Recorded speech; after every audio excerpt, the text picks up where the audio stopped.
What's poppin', y'all? One of the most heartbreaking breakups in our parasocial relationship with hip-hop figures is none other than Vlad and Boosie. And unfortunately, this was all brought to the internet over money and business by none other than Boosie. I ain't do Vlad no more.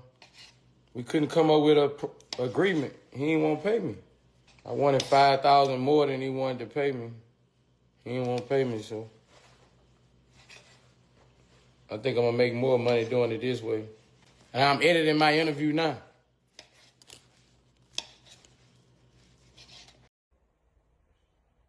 I don't know what time it is. Let's talk about it.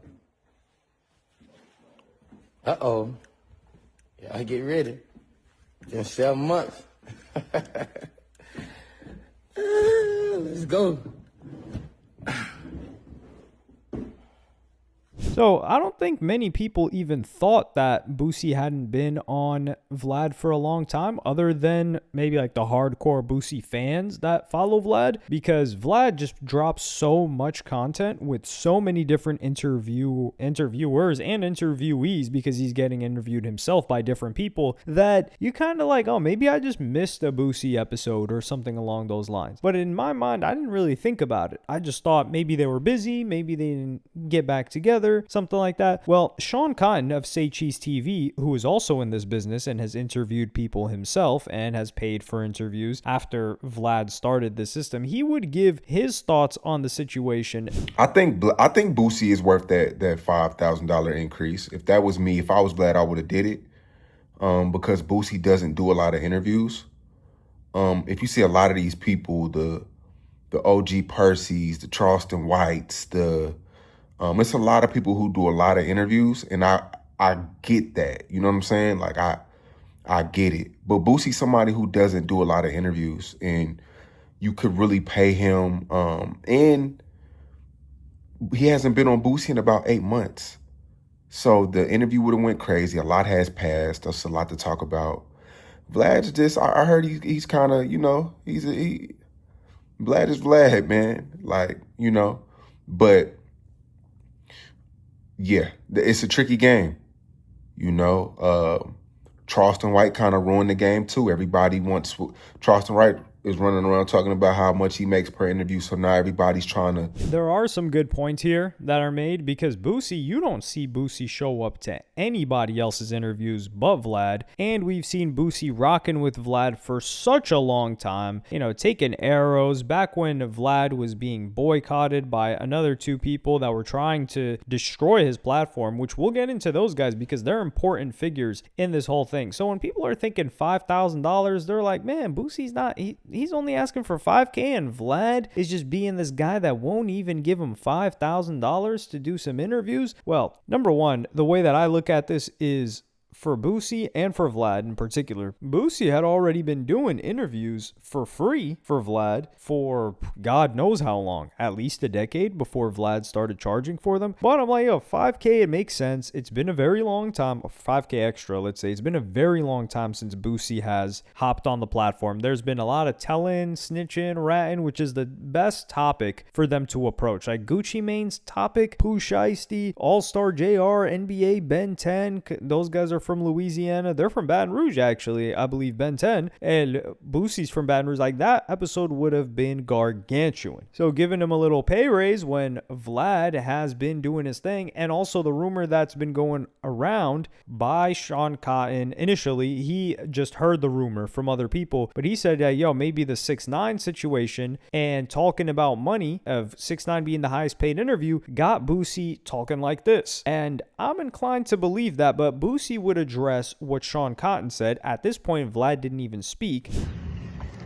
Hey, y'all on social media trying to make this like it's a beef between me and Vlad, bro. Like, that's my guy, bro. Like, I can call Vlad right now, bro, and we'll laugh about shit, bro. Like, me trying to find a, better way to make more money off my interviews. I'm a hustler, bro. Like, if two people can't agree on something, that's what people do.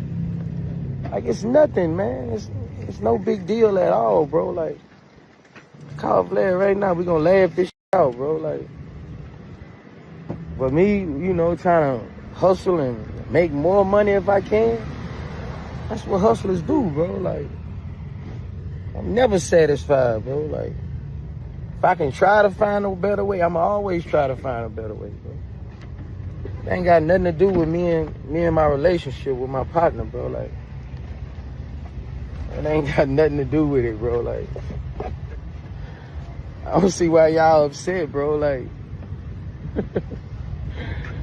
y'all love our interview. I don't see why y'all upset, bro. But, you know, I got an interview coming this week. I mean, if you can support it, you know, I know all my fans gonna support it anyway. But don't try to push the narrative, man. Like, me and Vlad good, bro. Like, I'm just hustling, bro. I'm trying to find a better way, bro. You never know how she gonna pop out, bro. But me and Vlad good. Always gonna be good, bro. This is good because we can hear that it's only business and strictly business. And this is the problem with this, because Vlad would come on and respond. We don't play Vlad clips here. I'm not having a target or bounty on my head top with Vlad. If I say something he doesn't like and he just claps my whole channel, cannot have that. I'm off probation. I was on probation for 3 months, but I'm chilling now. But what Vlad would basically say in his response is the numbers, and he would flat out give the numbers that he paid, which I do appreciate the transparency here from Vlad. So one of the things that Vlad says that's very important is that he's been rocking with Boosie, and Boosie's been rocking with him since like he plays a clip from like 2004, because Vlad used to do mixtapes. Vlad TV was like, he used to do Vlad TV DVDs before he even hopped on YouTube, and he was with Webby, which, man, if you're from down south, you definitely, they know for sure who Webby and Boosie is. I mean, I'm not from down south, as you could probably tell from my accent or lack thereof, but Webby was really, really hot at one point, Webby and Boosie. So he's been rocking with them ever since. And one thing that Vlad doesn't mention in this part that he talks about is the cultural capital that Boosie brought forth, and Boosie maybe seeing Vlad as a homie, which he still does see Vlad as a homie. But when we get into the nitty gritty of the numbers, he said that he was paying Boosie $25K per interview. $25K. That was the rate. And Vlad would get, and he would even say that he showed Boosie these numbers. When Boosie was asking for a pay raise, he's like, hey, maybe we can work something out, but what do you want? And then Boosie said like, yo, I need 40K. And Vlad is like, listen, man, I can do the 25K, but your numbers have been dropping. Like, your numbers are not what they were several years ago. But this is the thing with that too. It's been a very long time since Boosie came back. So a Boosie interview hasn't happened. There's been a lot for them to talk about. It could potentially be 3 hours. So it could be one of the biggest, since maybe even like bigger than the last one that they did, because that one was more frequent. So perhaps Boosie could have asked for a little bit more, and I think Vlad would have been down to do it just for the first one. But for a new rate, it was different. So Boosie said he wanted 40K. And this is when Vlad does something that, no matter how people say like, yo, Vlad is very business guy and he's cutthroat, what he did here is very transparent, and he did Boosie a solid on some homie stuff with this, and he's been doing him solids. So Vlad showed him exactly how much the interviews make. And he said, listen, on average, about, because it'll vary and it'll change over time, but he said $35,000 is what the interviews would generate with Boosie, the full interview with the clips and all of that. And he says, I'm paying Boosie $25,000. So Vlad is taking $10,000. So Vlad is taking the lower end of the deal. He's providing, he's asking all of the questions. He's also providing the studio. He's got cameramen that he's paying, all of that. And Boosie wanted like 35K, I think. And then he's like, listen, man, I might be able to do 30K, but even then I'm getting 5K. Like, he's just, it does not make sense. It doesn't shake out whatsoever. And I think Boosie said the 5K is because he wouldn't go from 30 to 35. But in reality, if Boosie's numbers kept going down, then that means the 35 would be less. So it could potentially be 30K or 25K. And at this point, Vlad's just doing it for free. And he already gave him a really good rate. And this is the problem that I think it starts with. I'm blaming Vlad for this, and I'm blaming Adam 22. and I don't even participate in this stuff. But so like I'm not a competitor with them. I'm not paying people for interviews. I'm not really interviewing people. Well, let's just hold off on that. I don't like to tease anything because listen, y'all know I say I'm gonna get something done. It gets done in several months. Like that A$AP Rocky album rollout and video on his album in general. That thing has still not come out. It will though, eventually, for those that still care about Rocky. But when Adam 22 went on the Iced Coffee Hour podcast with Graham Stephan and he said No Jumper, but itself, without the other business, was the business being Plug Talk, made $1 million a month. That's when everything went nuclear. Everything erupted after that. You had rappers like Polo G talking about, yo, these guys making $1 million. You had academics baffled hopping on his stream saying like, nah, this doesn't make sense. I know this business. So he didn't want to accept it. He wanted to say, nah, 50% of it. That's how you knew Adam 22 was making more than him potentially at that time. So revealing the numbers is the nightmare scenario. And that's what so Vlad, eventually it came out, and I think he was never really hiding it, but he brought in paying for interviews, which makes sense because back then a lot of it was, okay, yeah, you'll get some promotion, maybe you'll get booked for some more shows, it's visibility, this and that. But I feel like he said, okay, if I pay people, they're for sure going to come to me because nobody else is paying right now. And they're more likely to give me a good story because they know I'm paying for it. That's what I'm paying for. It's in the agreement. Eventually, a lot of people start adopting this. Some people don't, like in academics, but even No Jumper, I believe they've paid a certain amount for the guy that killed I think the guy that killed Pop Smoke, to get an interview with him. And it makes sense numbers wise because they're like, hey, look, if we pay this guy $5K, we know this is going to do at least $20K. So it makes sense. And I do think it's good because people can earn an income off of their story instead of being quote unquote exploited, if you want to call it that. But I don't mean that in a negative connotation, more so in a business context of like, hey, they are able to use this person's story for the benefit of the platform and to benefit themselves. So eventually Boosie starts getting paid. But the example I'm going to give you guys is Lord Jamar. If you guys remember, Lord Jamar, he was a frequent guest on Vlad. And he was also one of those people alongside Boosie that was defending Vlad a lot. And he helped him a lot too, not gonna lie. And what happened? It was both Lord Jamar and Godfrey. They didn't like, Lord Jamar in particular, what Vlad comments that he made about Minister Louis Farrakhan, leader of the Nation of Islam. And then this caused a separation and a rift between them, and they tried to get him blackballed. Vlad, that is. They were like, yo, black people don't go up to Vlad. We're not messing with Vlad. We're doing our own thing now. The You Know What I Mean God cast, which it went nowhere.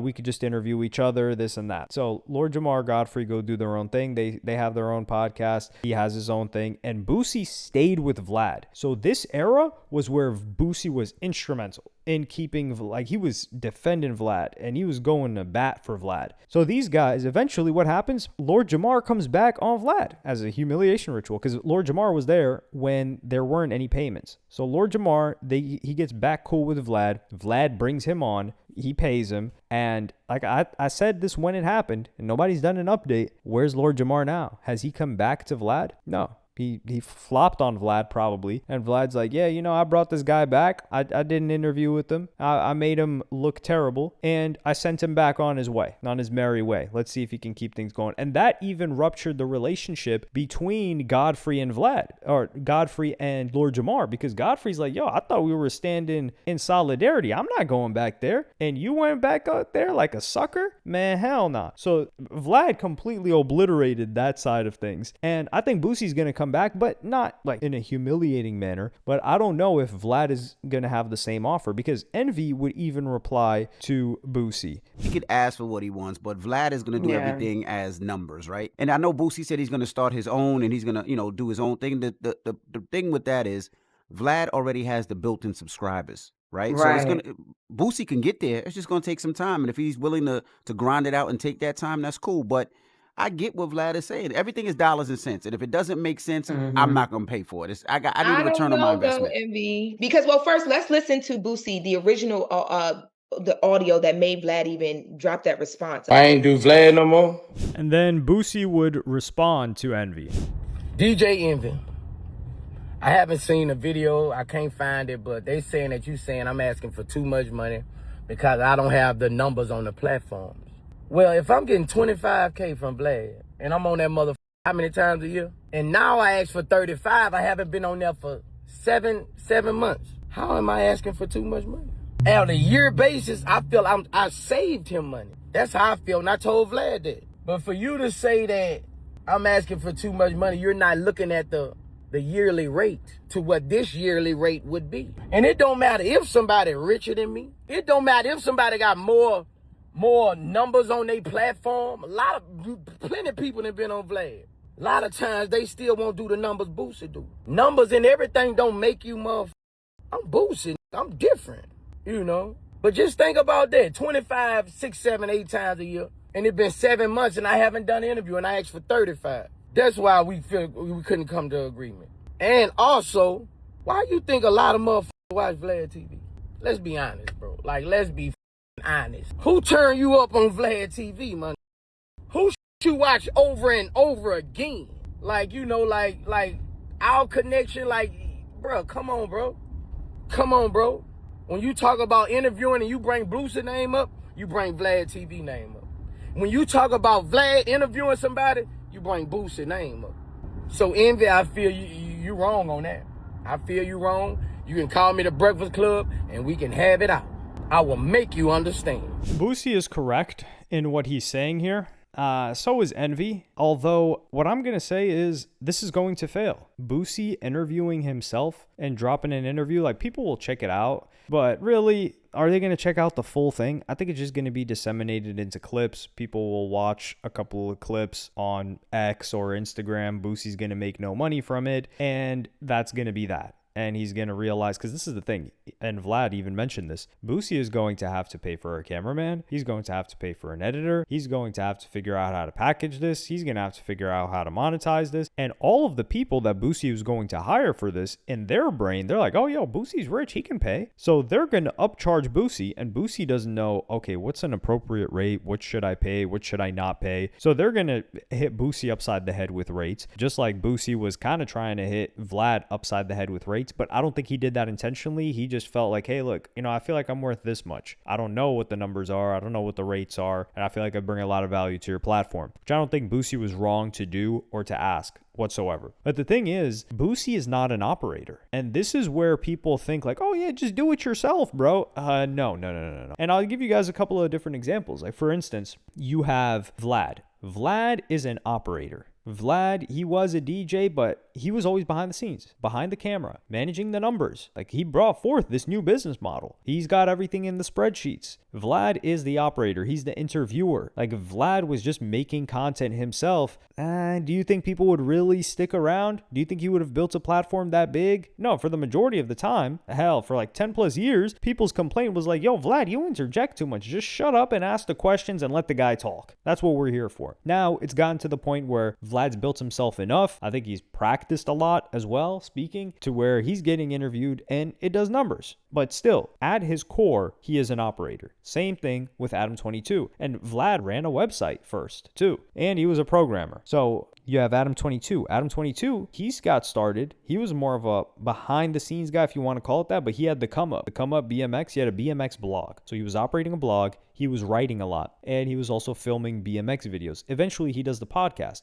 He's the interviewer. He wasn't a guy that was delivering commentary. He wasn't giving many crazy opinions. And if you just looked at Adam 22 by himself, like, yeah, he's built up enough like credibility and clout within the space to just be able to do the shows himself, really. I don't know if it would do as well, but he's an operator. He's a numbers guy. He's able to bring on talent. He's able to nurture talent, and he's able to make sure that talent generates him income. That's something Vlad and Adam 22 have done very well. Like, you see Tony Yayo, right? Like, Tony Yayo's been in the game for how long? He's been interviewed by how many people? But he's a recurring guest because of what Vlad is able to bring out of him and get him to come back consistently. Same thing with a Boosie. Same thing with like people that aren't even, quote, famous. Like, he just builds this rapport with them because he's an operator. Now, what's not an operator? Let's say talent. Talent is an academics. And I'm not saying he's more talented than these guys, but academics is incapable or has not demonstrated demonstrated capability of doing what Adam or Vlad have done with people underneath them. Like Ak has several of his like close friends that he met that were originally fans of his. None of them have been able to take off despite all of the help he's afforded them. Like business decisions wise, like Academics is more likely to do homie business, which is not what an operator would do. Like for example, like actually I don't want to bring light to that situation. That's a case that he's facing right now, and I don't need it to make my point. But Troy Ave, he gave Troy Ave like a 6-figure plus podcast deal. Who the hell is giving that to Troy Ave? And he's giving him equipment. And Troy Ave, anybody could have told you Troy Ave's podcast was going nowhere, and it went nowhere. It was just flopping consistently. So he is the talent though. Academics just hops on the mic and he just does everything himself. Even when you look at the guy's setup, like the mic audio is like janky. It took him forever to upgrade the camera. But when you're talent, you don't got to do all of that. And numbers, like he even says like, yo, I was paying for my office for like 2 years and I wasn't even using it. So these mistakes, if you want to call them that, the lack of attention to the numbers and the business and the profits and all of this other stuff, that is talent. The operator cannot do that. And Boosie is talent. Otherwise, he would have ended up as a manager or something like that. Same thing like with Academics. He would have ended up as some guy behind the scenes instead of, giving his opinion and things like that. So for Boosie, he's going to see the numbers not come in. He's going to be like, wait, hold on. So I'm spending money on this. I haven't made the money back yet. Who's going to interview me? I don't think he's taking into consideration like if the rapport and the value that comes there. I'm not even talking about the platform, because if the content is good, the content will go up quickly. And then he's going to see how much effort it takes. And he's going to say, wait, hold on. So I need to do this for 6 to 12 months. And I need to know how to do titles, and I need to know how to do thumbnails, and I need to know how to edit this properly, and I need to know how to segment this. Even if he tries to copy Vlad, it's going to take so much of Boosie's time too. So he's like, okay, I'm going to spend money. I'm going to be losing money on this. It's going to take more time away from me that I can't do other things. And for what? When I can just go to Vlad and get $25K to just show up? Oh, say less. And that's why I believe Boosie will 100%. He can't sustain this. He's not an operator. He needs an operator. So if he had somebody like a Sean Cotton maybe like partner with him and run this for him, I think Sean Cotton's a hybrid, by the way, because Sean Cotton's come into making content and he's doing a really great job. He's making some really good stuff. I've been watching his stuff, but I'm going to mention that in a different video, different topic. But I think that's an example of a hybrid. But primarily, he's an operator that's just transitioned now, I would say. But yeah, so Boosie, he's going back to Vlad. I damn near guarantee his failure. I don't like to be like 100% about things. And I don't say this because I want Boosie to fail. I would love it if it could succeed, but I'm betting against it. It just doesn't make sense. And I hope him and Vlad are able to get back together. I think Vlad will be gracious enough to give him the same amount of money, like the $25K, because now, oh man, that thing is going to boom if they come back together and do their own interview. Really, he should just put the money, he should just cut the podcast that he was going to put out and hit up Vlad and be like, yo, we generated a lot of buzz. Give me $35K for this one. Let's lock it in and let's keep it pushing, and you can drop me back to $25K for the other ones. And I do think Boosie should be doing other interviews too, because I think Boosie was just so loyal. And he was just like, listen, man, I'm just going to be rocking with my guy. He's probably been offered by a ton of other people and he just didn't end up doing it. But these two have to come back together for us. We miss you guys. And let me know what y'all think in the comments. Do you think Boosie can make it happen? Do you think he can take on the role of an operator? I do think this entire time, though, Boosie in tandem, if he was already had some wits about him, he would have been building himself up. Like, for example, Vlad is not trying to hold people back from making their own bread. Like, he helped out Baby, Birdman's brother, when he came out of prison, and he helped him and gave him game on how to build up his own channel. And Star, who was Troy Terrain, that was one of the early people that was on Vlad as a recurring guest. He credits Vlad to giving him a ton of game whenever he asks him about anything related to YouTube and the content game. And that guy has a really successful like live streaming show on YouTube now too. So Vlad is, I think people are like portraying him as a little bit like too evil. And I also think like once people found out that Boosie was getting paid $25K and they were like, wait, hold on, you get $25K to show up and sit there on camera and he gets 10? Hold on. Like, we're not even making close to that. Sit on camera for an hour? Say less. We're all looking at it like, I would do that for 2.5K. And this guy's trying to get 35K? Come on now. Or 40K? But yeah, let me know what y'all think in the comments. Subscribe. Just subscribe. You don't got to like. All right. And I'm going to see y'all in the next one.